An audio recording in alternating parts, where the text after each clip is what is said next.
Thank y'all for watching. You know what to do. As soon as you come in, make sure you hit the like, share, subscribe. As soon as you hit that subscribe, I need you to hit the notification bell to be sure that you are abreast of all the issues and be ready when I drop my latest video. Thank you so much to everybody who's been subscribing and hitting the bell, supporting and watching the channel. And the comment section has been going crazy. I read every comment.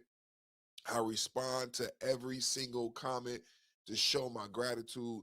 I requested that you guys comment and you fulfilled that request for me. And I want to show my gratitude by responding to every single comment.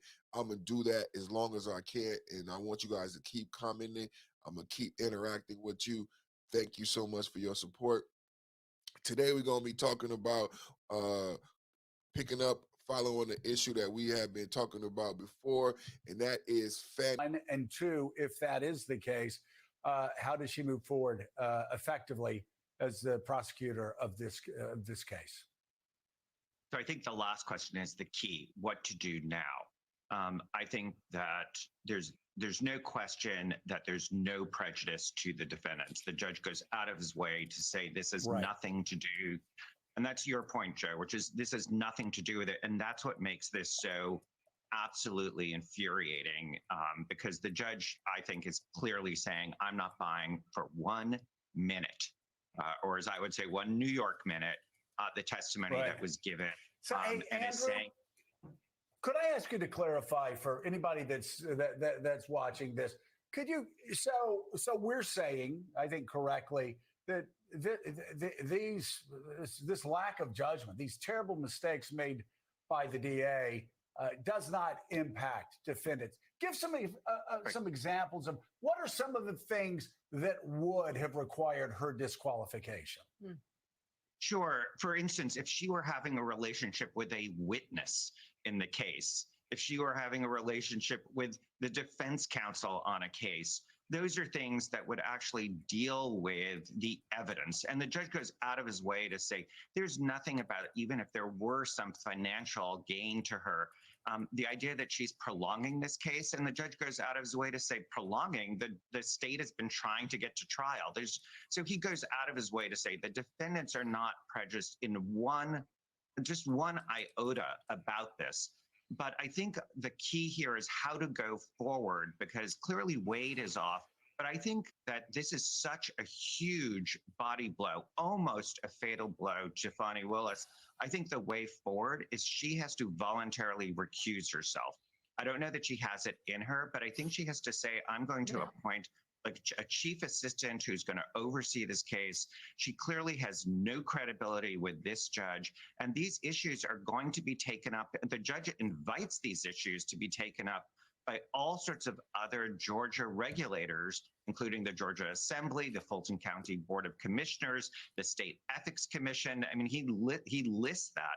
So I think the best thing, if your first interest is the sanctity of this case, which I agree with you, Joe, this is the most important case in Georgia. And of the 4 Trump cases, this may be the most important because it's one that will last regardless of whether Donald Trump wins the presidency or not. If your first interest is this case, I think she needs to remove herself voluntarily and just say someone else is going to oversee this case in Georgia, so that whatever happens to her in terms of ethics, it doesn't taint this case.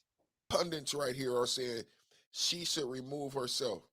This is what we were saying several weeks ago when I was speaking to my audience, and me and my audience were having an interactive conversation in the comments, and people were saying similar to what a lot of what you're hearing today is that this was a private affair.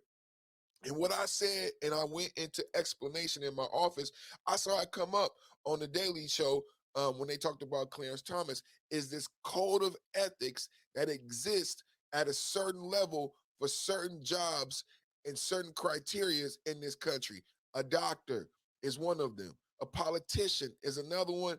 A judge and a district attorney are held to a code of ethics. And what I said is, when Fani Willis, by her own testimony and actions on the stand, compromised herself, I'm going to show video later on in her testimony where she may have put herself in jeopardy for campaign finance, misappropriation of funds herself by her own testimony. She compromised herself. In doing so, she compromised the office. And what he is saying today, what the Democrats who want to win this case against Donald Trump are saying is this is the most important case ever in Atlanta and Georgia history. And if we want to win, he admitted himself, I don't know if she has it in her. Such a huge body blow, almost a fatal blow to Fani Willis. I think the way forward is she has to voluntarily recuse herself. I don't know that she has it in her, but I think she has to say, I'm going to appoint a chief assistant who's going to oversee this case. She clearly has no credibility with this judge, and these issues are going to be taken up.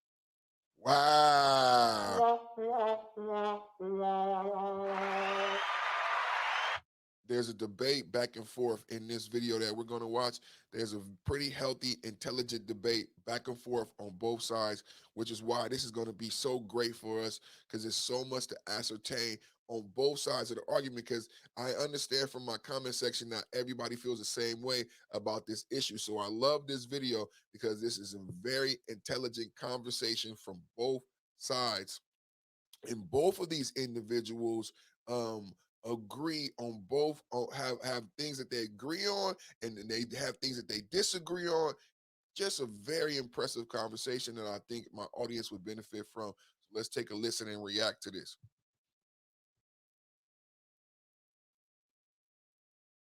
Welcome back to Rising. Breaking news, a big win for Fulton County, Georgia District Attorney Fani Willis. Judge Scott McAfee ruled Friday morning that District Attorney Fani Willis's relationship with Special Prosecutor Nathan Wade did not amount to a conflict of interest, and she can stay on the criminal case against former President Donald Trump. But Wade has to go. In the 23-page ruling, Judge McAfee wrote, quote, "The court finds the allegations and evidence legally insufficient to support a finding of an actual conflict of interest. However, the appearance of impropriety remains and must be handled." The judge also questioned the truthfulness of Willis and Wade's testimony about the timing of their relationship. Willis hired Wade to lead a team to investigate and prosecute Trump and others for election interference during the 2020 presidential election. So impropriety and may have lied kind of sound like understatements to be honest. But this is interesting because I wonder what Fani Willis.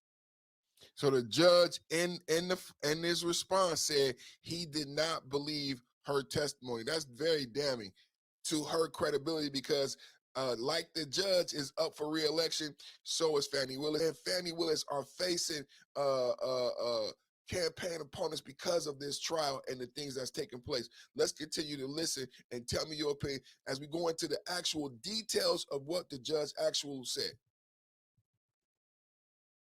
Willis is going to do. Does she just fire Nathan Wade and continue on with the case? I've seen some Democrats suggest that she should just step aside altogether, just to put this whole saga behind the case with election interference in Georgia. But I guess it's a partial win for Fani Willis, but I don't know if I'd say that it's like a full-out victory. I definitely say it's a partial win. This turned out to be like the next iteration of Real Housewives of Atlanta, the most unfortunate situation you could possibly imagine. It's salacious. It is what it is. We all watched the hearing, and there were some uncomfortable moments where I think everybody that was watching, several memes and other things came off of it that were unfortunate. But the case here is that Fani Willis was never on trial. Donald Trump does have a trial coming up. Fani Willis's illicit relationship, whether it happened, the timing of it happening, those are all questions I think were worthy of consideration, considering how strong this case happens to be. I think that Nathan Wade should have never been on this case to begin with. Right. And I say that because, one, he has very little criminal experience. It wouldn't have made sense. On top of that, this, I think, is the only logical conclusion that could have happened. She hired him. She hired him. She hired him. They do this all the time. She just contradicted herself. She hired him. What do you mean Nathan Wade should have never been on the case? Well, then that was mistake number one. She hired him. How did he get on the case? He didn't magically appear on the case. He didn't magically appear in her lap. He didn't magically appear in the Yurti condo. He didn't magically appear in a cruise. He didn't magically appear Did you hear what she just said? Nathan Wade needs to go. He not only needs to go because of the relationship, she acknowledges that, but she's saying that Nathan Wade needs to go because he never had been, and he had been paid $700,000. 700,000. So no, so you admit Nathan Wade shouldn't have been on the case because he didn't have the level of experience to be on the case in the first place. So why was Nathan Wade paid so much of the taxpayers' money? I'll wait. Why was Nathan Wade hired in the first place? Why did she even sleep with him? This makes no sense. But I'm glad that you said these things because now we can have this conversation and react to this. This is why I chose this video, because I want the people in my comment section to leave a comment and let me know what you think. Because she said that Fani Willis should stay on the case, that she deserves to be on the case, that this is a great case. This is one of the best cases, and that the problem is Nathan Wade should have never been on the case, as if a lucky leprechaun, happy St. Patrick's Day, waved this golden rainbow full of golden coins at the end of a rainbow and said, lucky Nathan Wade, you get to be on the campaign, on the RICO case with the big fat Fani Wade. Oh, no, that ain't how it happened. She hired him, accepted his billings of up to $700,000, approved. We going in. Let's keep listening to this and react. And he needed to go. And even without the, the semblance of impropriety that just happens to be here and stinks up the room, even if none of that existed, the fact that he did not have the experience to handle this level of a case was enough to say, hey, we need to choose somebody else for that seat, not him. And we're going to be talking about this for a long time. I don't think that sometimes the semblance of impropriety is worse than the impropriety. So I don't think that that's going to go away. And this case is not going to go away. We want to ensure that memory is still. Wasn't that true from the beginning? That he didn't have the experience? That's not new. She said it twice. Wasn't that true from the beginning? If that was true, and so much so that you reiterated it twice, who hired him? That has been the problem since the beginning, that this is a flaw in her decision-making. And you cannot trust her to be fair and impartial and have good judgment because she hired him in the first place. Let's keep going. Still there. Fani Willis was never on trial. And the fact that she had a relationship and the calendar of events around that relationship and cabins and a whole bunch of other stuff that was weird that came out of those conversations, it doesn't change the fact that former President Trump is literally on a call trying to get the Secretary of State, Brad Raffensperger, to find thousands of votes that don't exist to help him to win this election. He's seen pressuring. He led a campaign against poll workers in the state. It's very unfortunate that any of this happened. However, those are the facts of the case that they need to pursue. Fani Willis's personal relationship, it is what it is. There wasn't anything found that that would have restricted her from pursuing this case, and the case has been settled there. Yeah, I'm just surprised that she's not being removed as well, just based on some of the, to be generous, untruths that she might have told to the court while she was doing this testimony to determine whether or not she needed to step aside for this impropriety and this ethical issue, because she repeatedly claimed that the relationship started after she hired Nathan Wade to the office, which to me was a big sticking point, because she had friends saying that they were certain that they started dating in 2019. You had the geolocation data from Nathan Wade's cell phone around her apartment at all hours of the night. And to me, that's a fundamental problem, because when you're prosecuting someone else for perjury, because some of those RICO defendants have been charged with lying and perjury, to then have the same charge levied against you when you're sitting in front of this courtroom and making obvious false statements, where is your credibility to be able to bring this case against those individuals? Well, I think to the point of the woman who testified that the relationship started at a different time, this is also someone who had been fired from the office for her own issues. And I think that at any given point when someone has been let go from a job, the belief that they are going to give the most glowing report of anything and that be factual, and she wasn't able to present evidence pointing to the contrary, I think would be a very hard thing. It just seemed like she had axe to grind. The geo tracking is interesting for me. I'm not buying it because the whistleblower has also been fired. So this is adding up that this is more par for the course, and Fani Willis is still doing her MO, her 1-2 step. You know what I'm saying? Making bad decisions and firing people to cover it up. Let me know in the comments what you think. Let's get back to the tape. A vicinity that has a lot of activity going on in terms of bars, clubs, restaurants, and other things. So that to me didn't say, okay, well, he was at this woman's house. Atlanta is not one of the largest cities in America. So at the end of the day, if you frequent certain areas and you have a friend group that also lives among or hangs out in those areas, it's not surprising that you would also have a geo tracking in that area. It does not necessarily point to, okay, well, this is where he was at this address, as much as it does, hey, it was this neighborhood. There are a lot of people who hang out in that neighborhood. Yeah, it doesn't track for me that this woman had an axe to grind, though, because Fani Willis testified to the fact that they had renewed their friendship in recent years and that they were actually quite close. And then you also had this issue with Nathan Wade's partner at his law firm also telling the Trump defense attorney that they had started their relationship also in 2019. Then when he got on the stand, he started to equivocate and give some weird testimony, claiming that he was just speculating. We read you the text messages. So that's why the judge said he did not believe the testimony. Let's keep going. Likely than not, they were having this relationship before she hired him.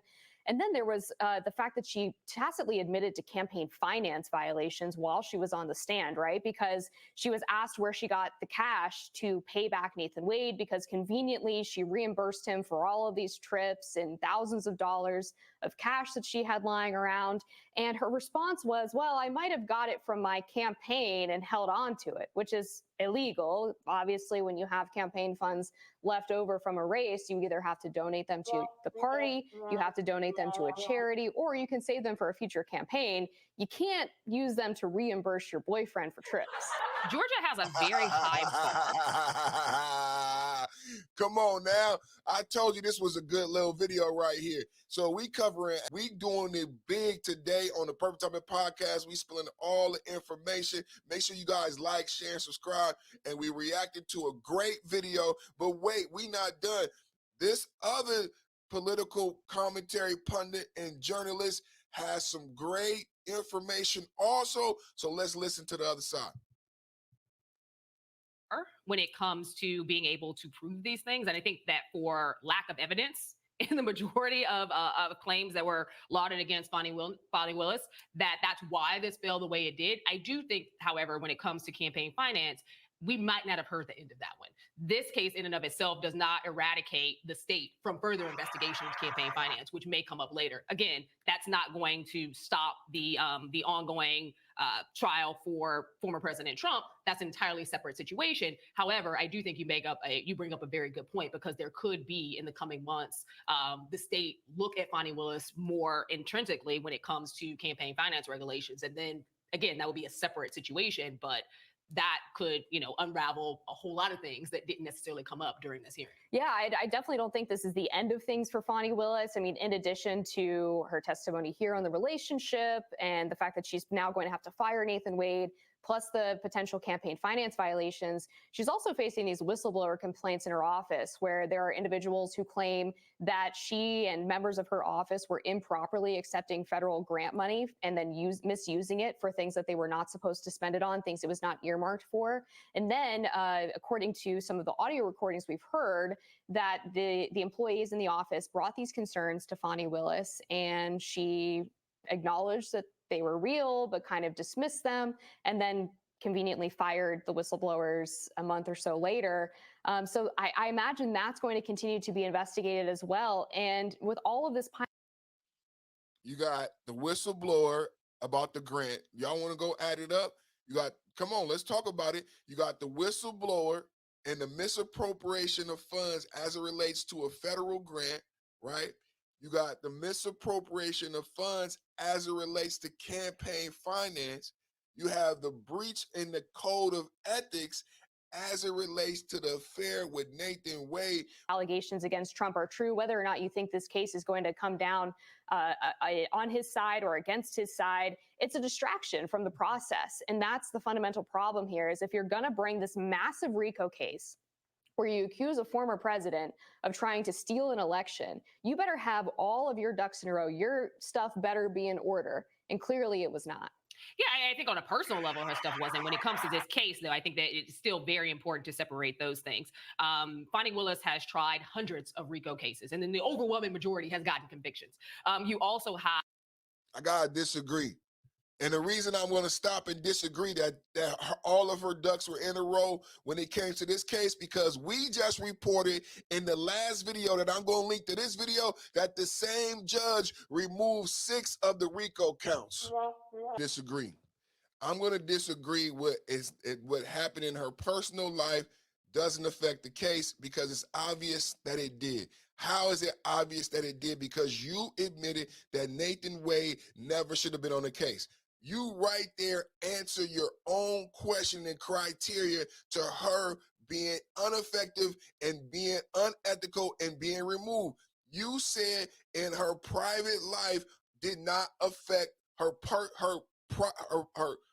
you said her private life did not affect her professional decisions and the validity of this case, but yet and still in the same breath, you said Nathan Wade should be removed because he was not qualified, and Fani Willis hired Nathan Wade despite him being unqualified because of her personal relationship.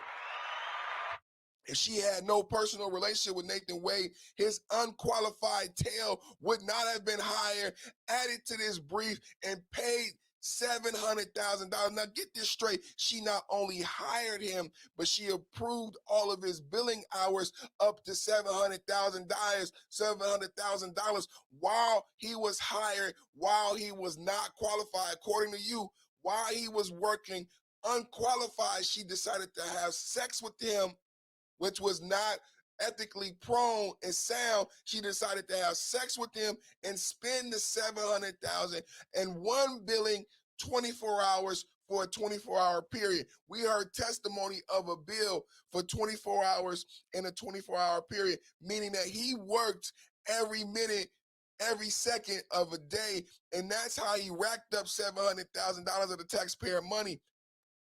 We go and you leave this video and you go to leave a comment, you would say to yourself, who hired Nathan Wade?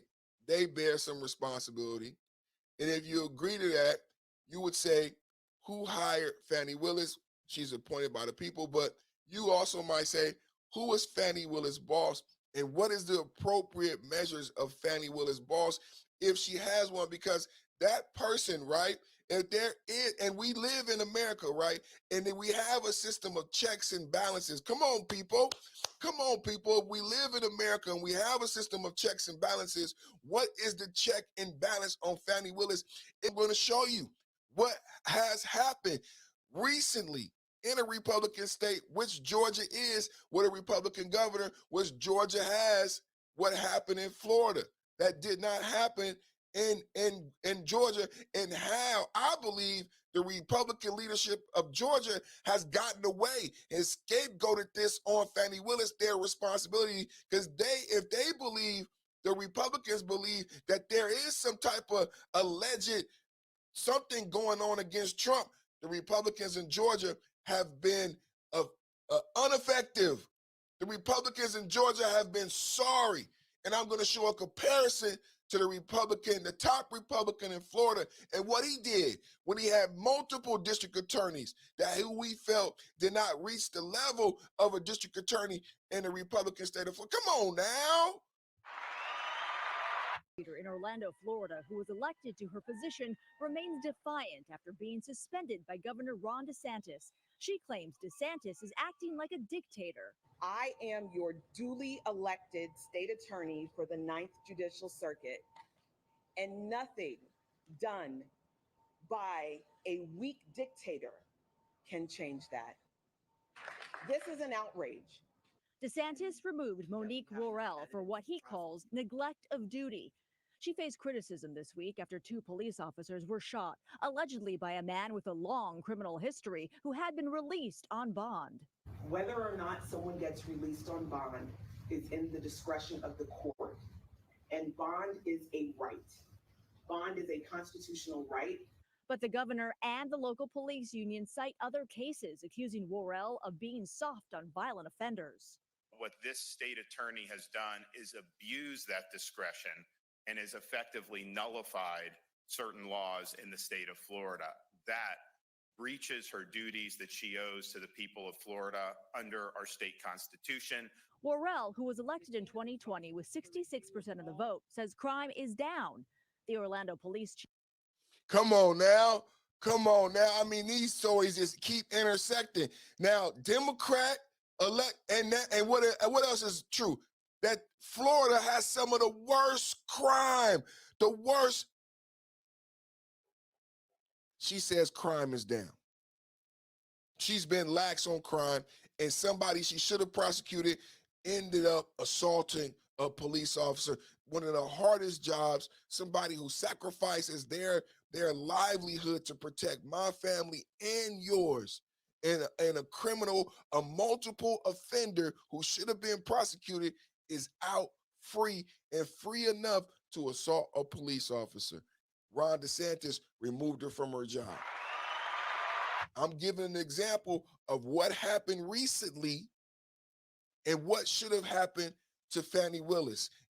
Let's move forward. And from this, do with this information as you may. But what I'm saying is, what is the major what's going on with the governor and the Republican leadership of Georgia? Chief reports a 10% drop in violent crime in the past year and a 30% drop in shootings. Worrell is the second Democratic state attorney removed by DeSantis. He suspended Tampa area prosecutor. The one you heard about the most, of course, was the black woman in Orlando with the Democratic city. But everybody said, oh, Ron DeSantis, he gets the racial thing thrown at him. But turns out the one you didn't hear about is the one he did first. He first removed this individual here who just so happened he didn't remove him because of his race. He didn't remove the other district attorney because of race. He removed them because their lack of ethics and their inability to do their job. It just so happened the one you heard about was a black woman, and the one you didn't hear about, who he removed first, was a white male. Let's listen to what happened. State's highest court. Comment, let me know what you think. Should Fani Willis stay on the case? Should Fani Willis fire Nathan Wade? Should Fani Willis remove herself, Nathan Wade, her whole team, and appoint a special counsel to complete the case? Let me know in the comments. Those are the decisions. Should Fani Willis stay on the case? Should Fani Willis fire Nathan Wade? This is the options the judge gave her.